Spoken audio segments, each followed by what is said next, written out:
Hi guys, welcome to our channel mister Sisindri. Bigg Boss హౌస్లో ప్రస్తుతం 2 clans కొనసాగుతున్న సంగతి తెలిసిందే. ఒకటి శక్తి క్లాన్ కాగా మరొకటి కాంతార క్లాన్. ఇక శక్తి క్లాన్ ఈ వారం ప్రభావతి 2.0 టాస్క్ గెలిచిన సంగతి తెలిసిందే. అలాగే ప్రభావతి హౌస్లోకి పంపించిన రెడ్ కలర్ ఎగ్గును కూడా శక్తి క్లాన్ సభ్యులే సొంతం చేసుకున్నారు. దీనితో శక్తి క్లాన్కి ఇప్పటికే చీఫ్గా వ్యవహరిస్తున్నటువంటి నిఖిల్ మరోసారి క్లాన్ చీఫ్ కంటెండర్ అయ్యే అవకాశాన్ని పొందాడు.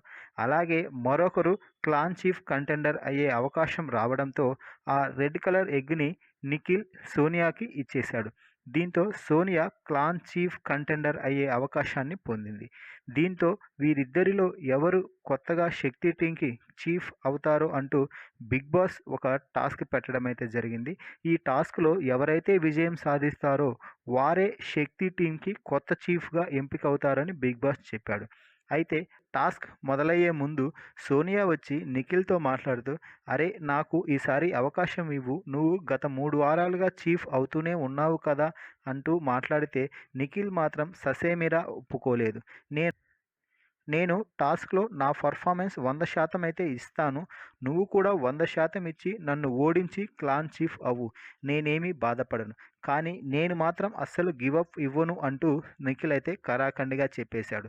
దీంతో సోనియా అక్కడి నుంచి ఎమోషనల్ ఫీల్ అయ్యి వెళ్ళిపోయి, కనీసం ఫ్రెండ్ నన్న కన్సర్న్ కూడా లేదురా వాడికి, ఇప్పటికే 3 సార్లు 3 వారాలుగా చీఫ్గా కొనసాగుతూనే ఉన్నాడు, ఒక్కసారి నాకు అవకాశం ఇవ్వు అన్నా కూడా అవకాశం ఇవ్వలేదు అంటూ పృథ్వీ, అభయ్ దగ్గర చెప్తూ, ఇదేనా వాడు ఫ్రెండ్షిప్ వాల్యూ ఇచ్చేది అంటూ సోనియా నిఖిల్పై లేనిపోని మాటలైతే చెప్తుంది.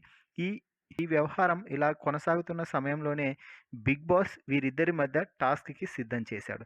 ఇక టాస్క్ మొదలవగానే నిఖిల్ వీర విహారం చేస్తాడు అని చెప్పవచ్చు. నిఖిల్ ఏ టాస్క్ ఇచ్చినా కూడా అందులో 100% ఎఫెక్ట్స్ పెట్టి ఆడుతున్నాడు ఈ సీజన్లో. దీనితో నిఖిల్కి టాస్కుల్లో ఎదురు లేకుండా పోయింది. మరోసారి అదే జరిగింది. నిఖిల్తో పోటీ పడ్డ సోనియా చిత్తుగా టాస్క్లో ఓడిపోవడంతో మరోసారి చీఫ్ రేస్ నుంచి వైదొలగింది అని చెప్పవచ్చు. దీంతో మరోసారి శక్తి టీంకి చీఫ్గా నిఖిలే ఎంపికయ్యాడు. దీంతో వరుసగా 4వ వారం కూడా శక్తి టీంకి చీఫ్గా వ్యవహరించబోతున్నాడు. మొత్తంగా మరోసారి క్లాన్ చీఫ్గా నిఖిల్ ఎంపిక అవ్వడంపై మీ అభిప్రాయాన్ని కామెంట్స్ రూపంలో తెలపండి. అలాగే నిఖిల్ వద్దకు వెళ్ళి సోనియా ఫ్రెండ్షిప్ని అడ్డు పెట్టుకొని తనకి క్లాన్ చీఫ్ అయ్యే అవకాశం ఇవ్వాలంటూ కోరడంపై కూడా మీ అభిప్రాయాన్ని కామెంట్స్ రూపంలో తెలపండి. Please subscribe our channel mister సిసింద్రి.